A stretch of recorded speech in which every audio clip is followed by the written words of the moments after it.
SCORE Northeast Wisconsin and WHBY are pleased to bring you Biz Talk, a chance for you to hear from entrepreneurs and professionals as they share their experiences. From starting to sustaining growth, learn the skills needed for your business to be successful. If you miss anything, you can catch the Biz Talk podcast at score.org/Northeast Wisconsin. And now from the Myron Construction Studio, it's Biz Talk on WHBY.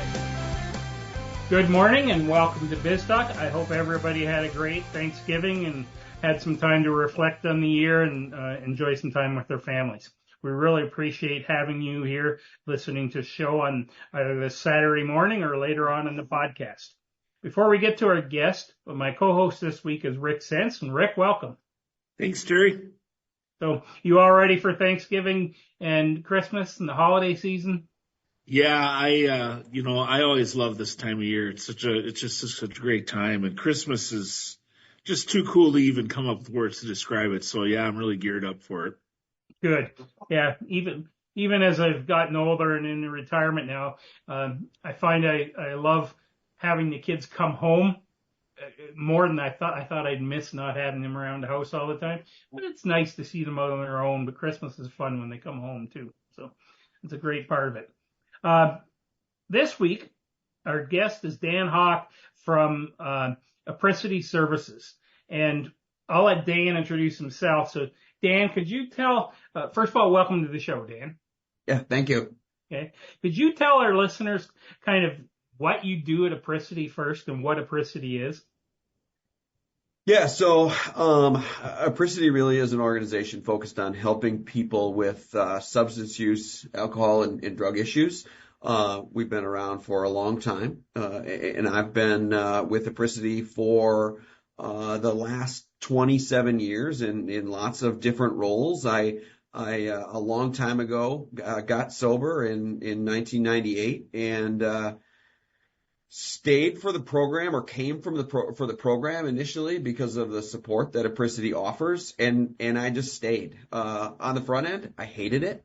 I didn't really like the idea of being sober. I think that was a big part of it. And then I think as much as as I grew up and figured out the intention of the mission, being here started to make more sense. It was a great support system for me in my recovery, and then also now being able to stay and give back through different avenues within Apricity. So from an employment standpoint, what I do is I oversee our employment facility where we hire people in early recovery. I oversee our sober living program and a program called ED2 Recovery. And now we're going to get more into Apricity as a whole, so I don't want to cover too much of that like in great detail yet. So just a question on your background. As you started working for Apricity, what was it that made you decide you wanted to have a career there?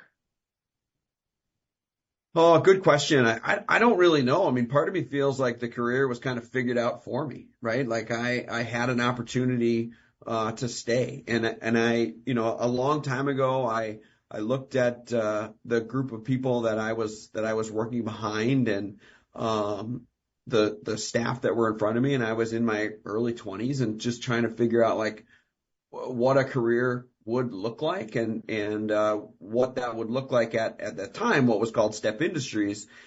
And I didn't know if it was something that I would stick with. I actually had an opportunity to go and work for a family member, and it would have been a career in the trades if I wanted to. Like I said, I was in my early 20s and didn't really know what I wanted to do. And so I went and talked to my boss at the time and said, "Hey, I think I'm moving on."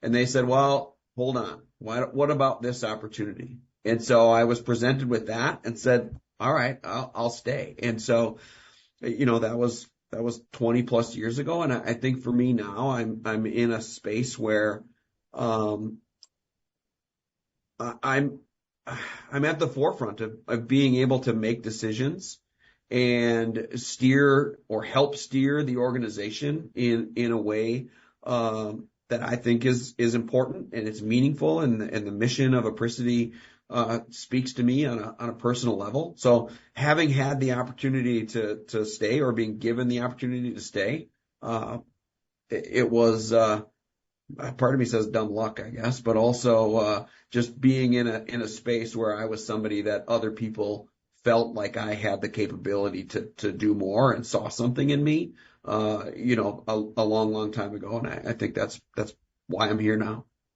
Okay. Well, that's a perfect point to jump into Apricity itself. Tell us what Apricity does, really what its mission and purpose is.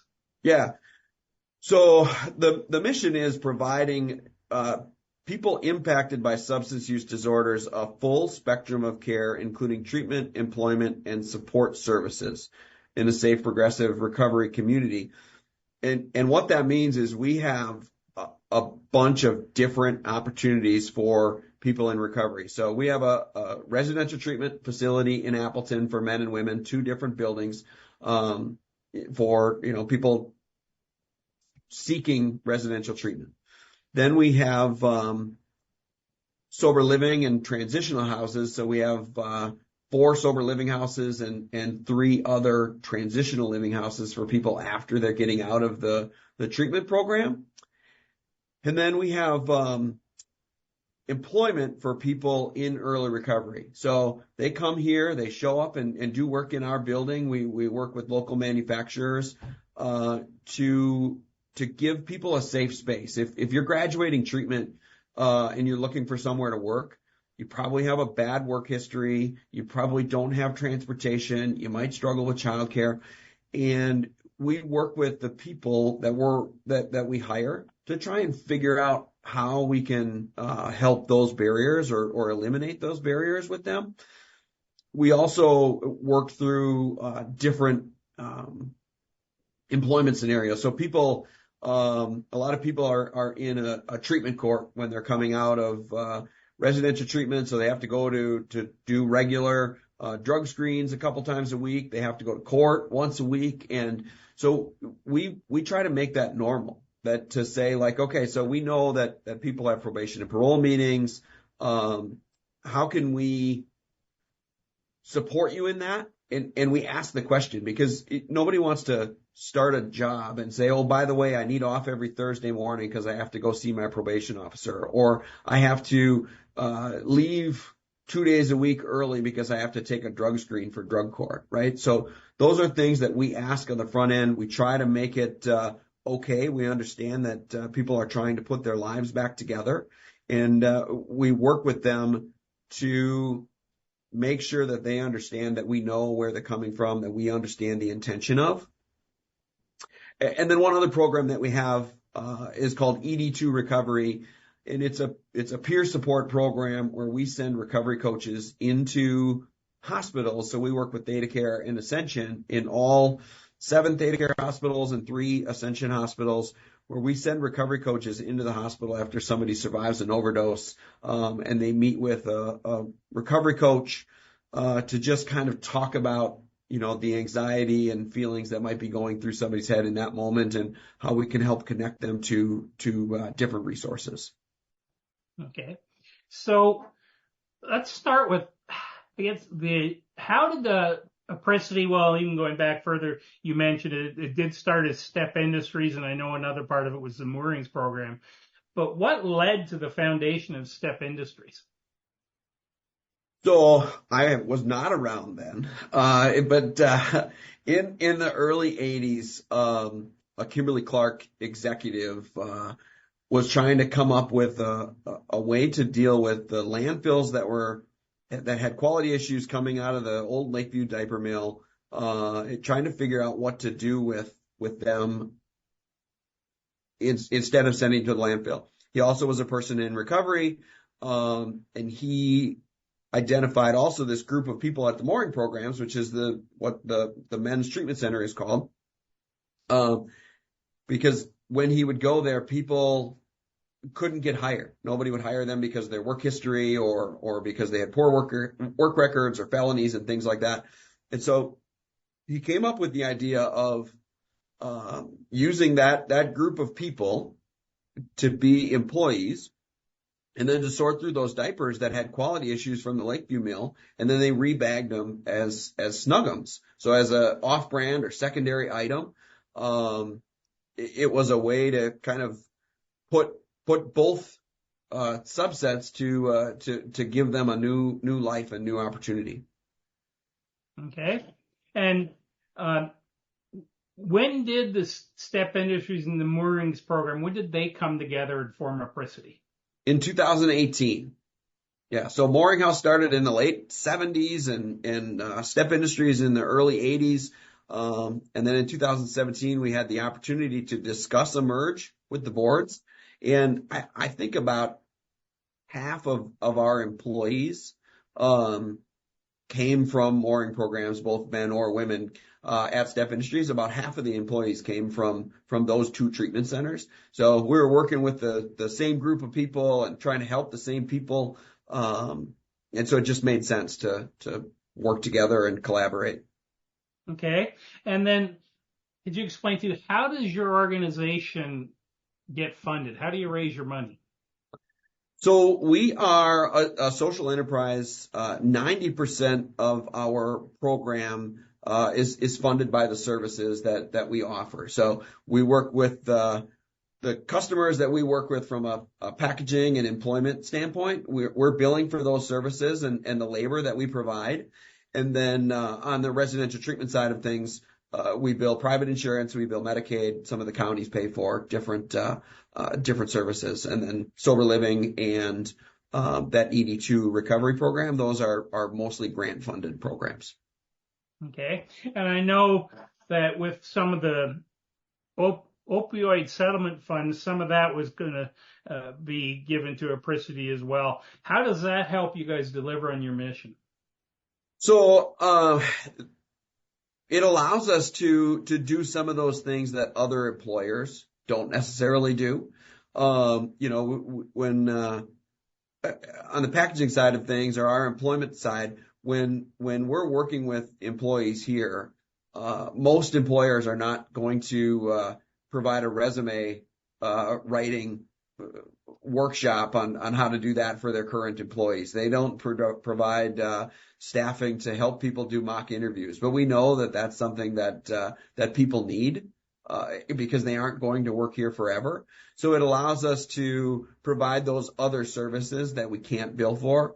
It allows us to keep our sober living costs low. So our sober living residents, they pay a fee, and it allows us to keep those costs low, especially because a lot of the people who are in those sober living houses, they work for us, and our wages are lower than most. They're above minimum wage, but lower than probably what's typical. And we know that people in early recovery have a ton of bills and fees, and so we want to make sure that people can put their lives back together while they're working on the rest of their recovery. Great. So we have come to the point where we're going to take our first break. You're listening to Biz Talk with SCORE on WHBY. We'll be right back after these messages.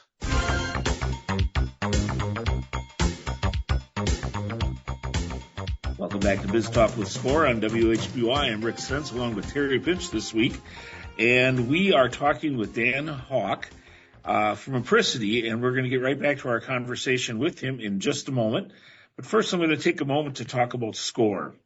SCORE Northeast Wisconsin serves an 18-county area in Northeast Wisconsin that actually includes the county of Menominee in Michigan.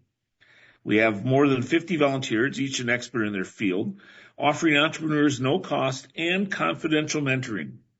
Those areas of expertise include IT, social media, marketing, cash flow, accounting, strategic planning, workflow, human resources, retail, best practices, and many, many others.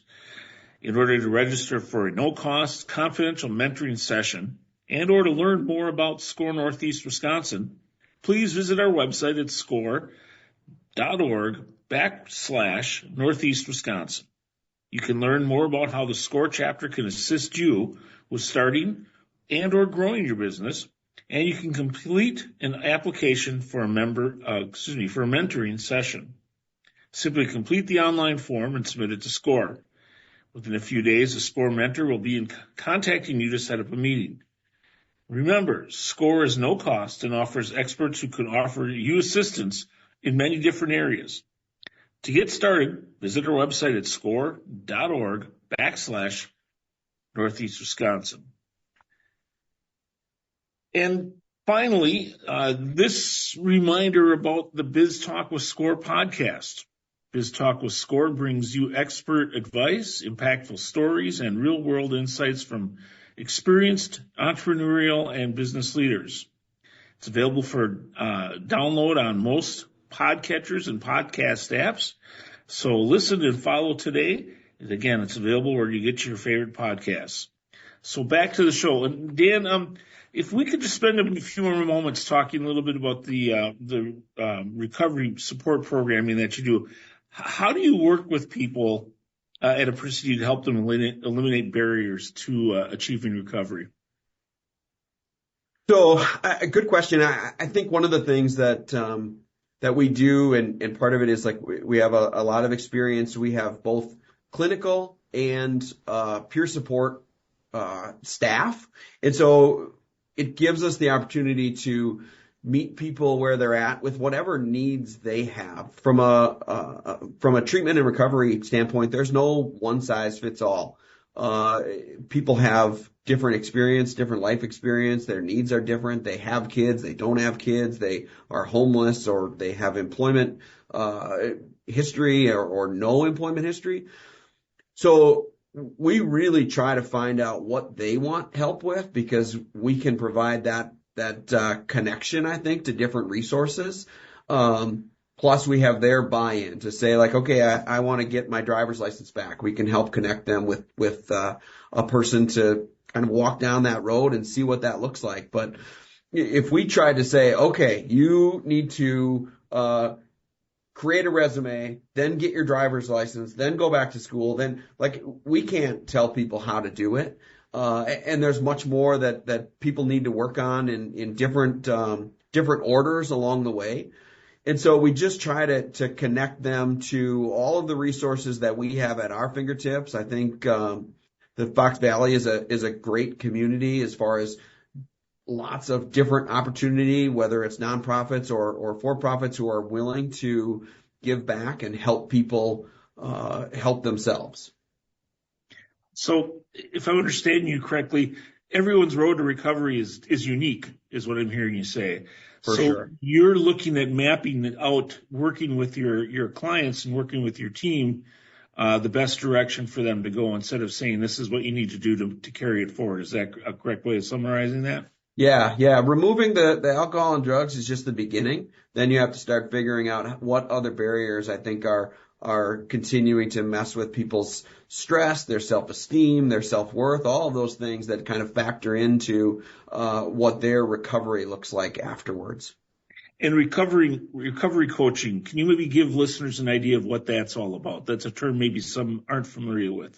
Yeah, so we started using recovery coaches in 2020, maybe a little bit before then, more intermittent. But in 2020, we started using recovery coaches with Theta Care and Ascension, working with the hospitals to provide recovery coaches for people after they woke up from an overdose. And recovery coaches are people who have a lived experience. It can be their own personal lived experience with substance use. It can be through a loved one as a parent or as a significant other. People who want to give back with what they've learned. And to me, their goal is to be a cheerleader, to help connect them to resources, and to help hold people accountable to achieving their goals. Now, you mentioned during the break you were talking about some of the drugs that people are facing and what they're confronting with. Can you maybe give listeners an idea of what you're seeing yet as far as addiction and what people are trying to recover from? Yeah, I mean, I think it's the ones you hear about in the news for sure. I mean, alcohol in Wisconsin is pretty typical and causes lots of issues. I don't think that one is any surprise. opioids and stimulants, like meth have been, the ones that have been more popularized, maybe isn't the right word, but those are the ones that you hear about in the news more often, for sure, opiates and young people as that relates, and fentanyl. And then, I know one of the things that we're starting to hear more about is more about cocaine in the Fox Valley in the last, 6 months to a year. And where do you think we are heading as far as people working through that? What kind of things need to happen in their lives for them to realize, hey, I need help and I need to do something different with my life than pursue these options that I'm doing now? Well, I think the thing that you hear about often is people have to find their bottom or hit their bottom, and while that always feels hard, I think everybody's bottom is different. I think that people have to, or it's, I don't know if mainstream is the right word, but I think opiates to me brought out, made discussing substance use more popular, where you started to see that it wasn't just the alcohol or the brown bag, the drunk in the gutter, that stereotypical person. Mm-hmm. Addiction doesn't just affect them. It also affects families and young people and, people who have a back surgery that all of a sudden get prescribed opiates. I mean, that's where some of this stuff started, and that made it become a little more mainstream. I hope that makes it easier for people to talk about it. It makes it more prevalent, at least like organizations like Apricity, where we are able to come and talk on the radio and be able to promote what we do and what's available in the community. I think that's really where it needs to start, or hopefully people can find the ability to talk about it and ask for help, because that's for sure not easy. And I think even from a family standpoint, it becomes this moral failing where if your son or daughter is addicted, or if your husband or wife is addicted, right? Like, what did I do wrong? Because I think that we're seeing with some of these other opioids and meth that gets into people's hands, it's not a moral failing. It's something that somewhere along the way somebody found, and it allowed them to release some stress or some pressure, and then this becomes a new way of coping. So I think we then are able to provide a resource and opportunity for people to talk and ask for help. Okay. Right. With that, we've hit our second break. You're listening to Biz Talk with Score on WHBY, and we'll be right back after these messages.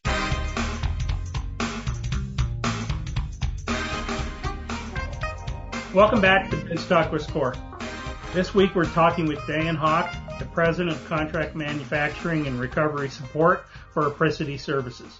Before I get back to Dan, I just want to mention again where you can go to find the educational webinars that SCORE has. If you go to our website at score.org/Northeast Wisconsin, you'll see in the upper left of the page a tab for workshops and events. If you go into workshops and events, you'll see Northeast Wisconsin, you'll see national, you'll see regional events, and there are literally thousands of webinars out there that you can go and that are pre-recorded to go and listen to. There's also upcoming events that you will find, and some of those will have fees. If it's a national event, there'll be a fee, but it's $10 to $20. It's a small amount, and again, as I've said in the past, that's one of the ways we raise money. But many of them are free, especially the local ones. So if you're interested in anything from marketing to staffing and legal issues and how to sell online, e-commerce and things like that, you'll find it out there. Again, score.org/Northeast Wisconsin and the workshops and events tab. So now we're going to turn back to Dan, and Dan will talk a little bit about more about the contract packaging. So first of all, what type of contract packaging do you do for your customers? Oh, you name it. We do hand labor, hand intensive work. things like kitting and collating. I mean, we're in the paper valley, right? So we work with a lot of cardboard and paper products. We do some die cutting, assembly, counting and upsizing or downsizing. We also have shrink wrapping, just other work that companies don't want to do in their building. Okay.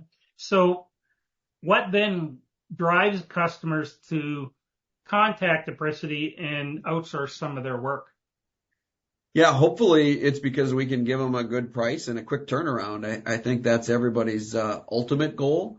I know that there's also the mission of helping to employ people in recovery and help, rebuild the workforce to a certain extent. And a lot of the people that we have, they work here for a couple of months and then they move on to become productive members at other companies throughout the Fox Valley. So we know that's good for the community as well.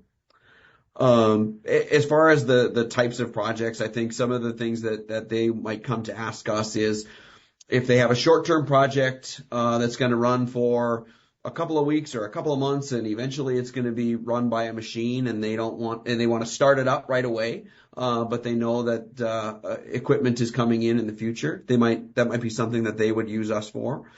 We've worked with other companies who they brought a machine into our building because they don't have the space in their building to run and manage it, and it's a relatively easy machine to run, and so that might be something that they would send to our building.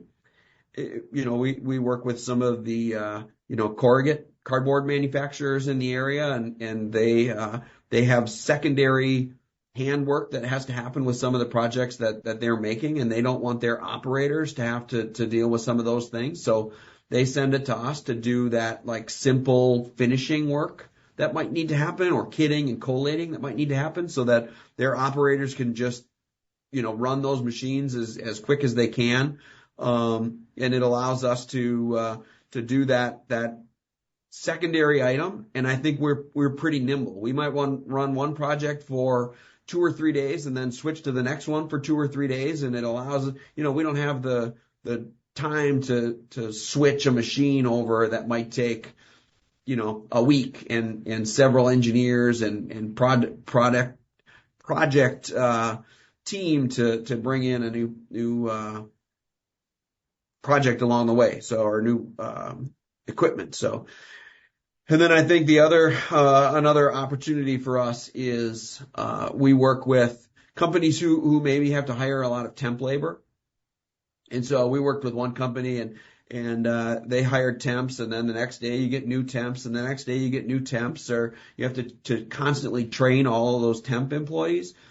Well, they trained our staff on the project, and then they just said, hey, we need 10,000 of these back by the end of the month. And we worked on dealing with all the training and facilitating. They sent all the stuff to us, and then we just sent them the finished product at the end of the month. Took all of that managing the people off of their plate.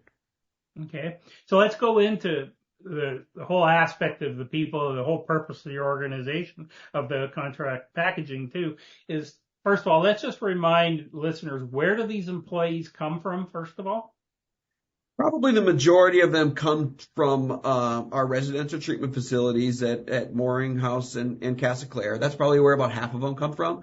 Others come from other treatment centers, from our sober living houses. They might come from or heard about us from word of mouth through other like 12-step meetings, AA or NA meetings. So yeah. Okay. So as these employees come in, you talked before too about helping them prepare for a life after Apricity. But what do you do to help them learn about what they have to do while they're at Apricity?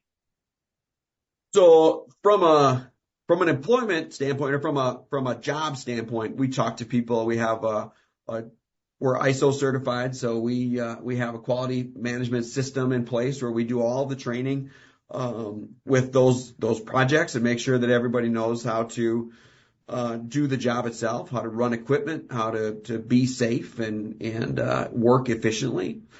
We make sure that everybody is trained on the quality needs for the customer. And then from an employee standpoint, we work with them to try and teach them what quality work looks like, what working efficiently looks like, what showing up on time works like, or looks like, or when if we want people to punch in at 6 o'clock, then that means that you should be in the building, right, by 5:02 or 10:02 so that you're ready to go, not running out of your car at 6:01, to kind of rush into your day. We try to teach people what being an employee is like. Not just here, but taking that to the next level. How do you dress? How do you act? How do you speak? How do you, work in a safe way? So in a sense, then your managers and team leaders and those type of people are coaches as much as managers. For sure. Yeah. So as an employee comes in, and how long is a typical employee from one of these services? How long are they there with Contract Packaging Group usually? So I think our average length of stay is about 5 months. Some people are less and some people are longer. I think it really depends on what their work experience is like and what they want and need for their future. I think for me, I would tell people to work here for a year or at a minimum of 6 months. Because I think especially people coming out of treatment, I think one of the things that we provide is we provide this buffer between treatment and then the real world. And so if you come out of a residential treatment facility and you're trying to figure out what your life looks like and you get a job at some other manufacturer or really any other employer, and people are going to happy hour after work, or they're doing this and that, and they're smoking weed in the parking lot, whatever that might look like, people aren't ready in early recovery to be able to say, no, sorry, I can't go to happy hour. I don't drink. I'm in recovery. People aren't ready for that. So if you can come and work for us for 6 months or so, I think people become a little more comfortable with themselves and their own recovery. They build up some self-esteem and some self-worth, and they've started to accomplish some things and build some support for their recovery. That allows them to be more comfortable addressing some of those hard questions. So when a person is hitting that 6 months to 12-month time frame, do you talk to them? You start talking to them about preparing for future roles at another company then? Yeah, we talk to them and ask them what their goals are. And that varies. Sometimes people need to get a driver's license. They need to get a car. They need to build a resume. Sometimes people want to go back to school. And so we have some friends with Fox Valley Tech where we can work on some assessments and some career assessments to say, like, here are some opportunities that fit your skill set. And here are maybe some things to watch out for. Sometimes people have some things in their background that even though, they want to be a truck driver, they have 3 drunk drivings, and maybe that's not realistic. So we've got to look at something else. So we work to kind of figure out from a career path, what do you like to do? And also what realistically can work. And how do they then, do you help with them hunting for other jobs, or are you just providing the coaching and they're going out and doing the looking? Well, for the most part, they probably do the looking. If we came across something, or sometimes some of our customers will say, "Hey, we're looking for some people. Do you have anybody that you would recommend?" And so that is an option where we could say, "Yeah, I got this person. They're experienced on this, and they're experienced with your products, and so maybe that would be an opportunity for people to move on." We also have our board members might come and say, "Hey, we're looking for some people. Do you have some opportunity?" And then on top of that, we'll just support people to say, okay, I need to go to this job fair, or I have an interview scheduled. From an attendance standpoint, we aren't holding them accountable to that specific attendance. If it's related to their own personal development, we're going to say, okay, that's fine. You need to do that because that's kind of the next step for you. So I imagine you've become pretty good at it, but managing turnover of the type you get is something very few other businesses have to deal with. How do you do it? Yeah, well, I think that's part of why we became ISO certified was that quality management system that allows us to train people the same and have a bunch of written work instructions for not just the projects themselves, but for being an employee as well. And treating people the same. Like I mentioned, recovery affects or substances affect lots of different people in different ways. And so we have people who have very significant employment backgrounds and histories, and we have some people who have none. And so we try to work with everybody and treat everybody the same. And like from an onboarding standpoint, we cover all of the details with everybody, regardless of what you think you might know or what we think you might know. We want to make sure that we treat everybody the same. So how do you find clients, or do they find you? It's probably a little both. We have a salesperson and she works with, we attend the expos and we do, marketing, just, like the radio show, other social media, other advertising opportunities, to try and identify those customers that we think are a good fit for us. I think, we moved to a smaller building in August, and part of that was by design. We had a large footprint in Neenah and moved to a smaller building in Appleton. And I think one of our goals for this next year is to try and find companies or customers who we can do some work in their facility, that wanna run a cell. Either helping at the end of a machine or doing some project that maybe customers don't want to ship back and forth. So that's another opportunity that she's been working on, is just try to identify those industries who have work that they don't want to deal with on their floor. Okay. So as you look forward with all the change you've gone through and all the things you guys do in Apricity, what do you see for the future of the contract packaging business and Apricity in general? Yeah, well, like I mentioned, we're looking to potentially do work in other companies if that's an option. I think other things going on with Apricity. There's some opportunity with recovery coaching and Medicaid that's going to be happening in early 2026. I'm looking forward to see what that looks like. Providing that peer support in the community, I think, is an important starting point to get people into the treatment and recovery space. And then I think the other opportunity for Apricity is really just looking at other customers, and we continue to try and find more partners that we can do that work for. It's been a weird year in the manufacturing space, with everything going on with tariffs and shutdown and things like that. It feels like everybody has been just kind of taking kind of a wait and see attitude. So hopefully there's a little bit more path forward in next year, and we have a little bit more direction as far as the manufacturing space goes. Okay.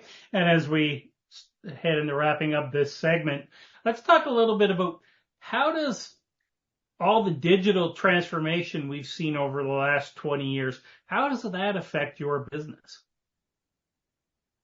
Well, I think from a AI or robotics standpoint, I think we for sure are seeing more robotics involved in manufacturing. I think that has affected the work that we do, or the type of work that we do. Our volume has trended downwards over the last couple of years, but I think we believe in being or having some kind of, we've always called it an incubator, the main building where people come and do the work. We believe in having that safe space. And then from there, if we can get people working in a building, understand them, and they get to understand Apricity and work on their recovery. And then when people are ready, I think continuing to find those partners that we could go to in their building to do that work. And then I think there's an opportunity for our employees to learn more about robotics and some of those other manufacturing pieces of equipment that make everybody's job and life a little bit easier. I think if there's a way for us to help support that, we would be willing to be open and discuss that opportunity. Great. Okay, you've been listening to Biz Talk with SCORE. We're going to take our third and final break, and we'll be back for the last segment. And again, we're talking to Dan Haak from Apricity Services, and he's the president of Contract Manufacturing and Recovery Support. So we'll be right back.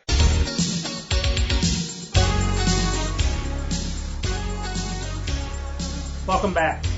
I'd like to thank our sponsors and donors. We couldn't present Biz Talk without their generous support. Thank you to Hailing & Associates. Hailing & Associates helps small businesses and individuals not just prepare tax returns, but plan for the future. Hailing & Associates, personal connection, positive results. Thank you to Johnson Financial Group. Wherever you are in your life or the life of your business, Johnson Financial Group works to understand your goals and match the banking and wealth services needed to help you complete your mission. Thanks to the Business News for promoting our program in the biweekly business newspaper serving Northeast Wisconsin. The paper contains relevant and useful information about the business community in the region. We would like to recognize the David L. and Rita E. Nelson Fund within the Community Foundation for the Fox Valley region for their generous donation to Biz Talk and SCORE Northeast Wisconsin. And finally, thank you to New North, a regional marketing and economic development corporation, for their promotion of SCORE. The New North facilitates economic growth and helps people in this region live their best lives.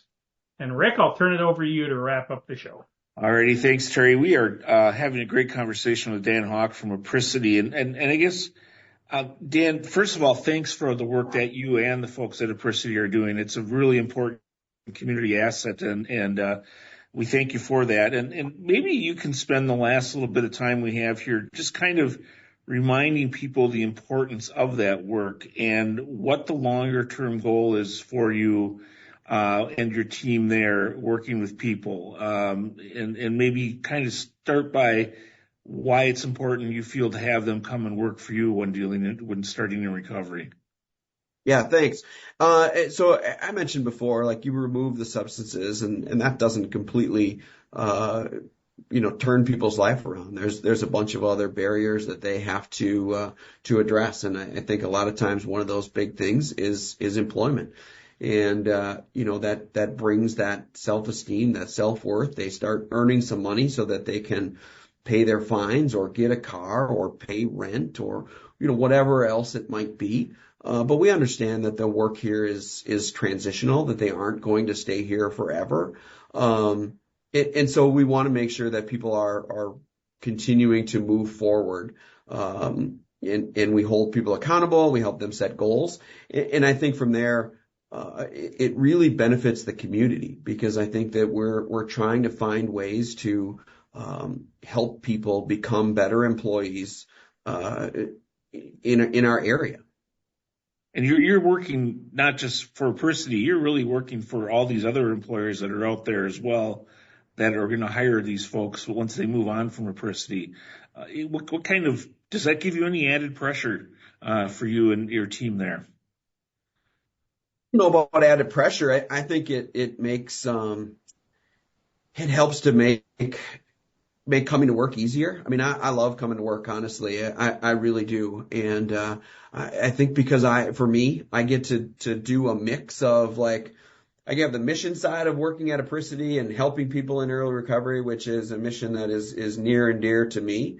And then I also get to do some of the business side of things where I'm working with customers to try and solve a problem. I'm working with our employees to solve a problem and figure out how we can do something more efficiently, how we can do the work a little bit better. And then also how we can help connect them or, connect our employees to something better for their long-term future. Are you having fun doing what you're doing? For sure. I've been here for 27 years. So yes, I enjoy every minute of it. I like to, I said early on, I talked about what got me here and kept me here. I think the fact that I get to help drive new opportunities and look at new opportunities for Apricity is what gets me going in the morning. Okay, Dan, I'd like to thank you for being on the show. It's been great to hear all about the Apricity. And we'd like to thank everybody at Apricity Services for all you do for the community. It's really a great thing for us to have here in this area. Yeah, thank you. Thanks for having me. Okay. And thank you, listeners, for once again, you've been listening to Biz Talk with Score. Again, you can catch it on WHBY every Saturday morning at 9, or you can catch it out on our various podcasters or our website. Thanks again, and we'll talk to you next week.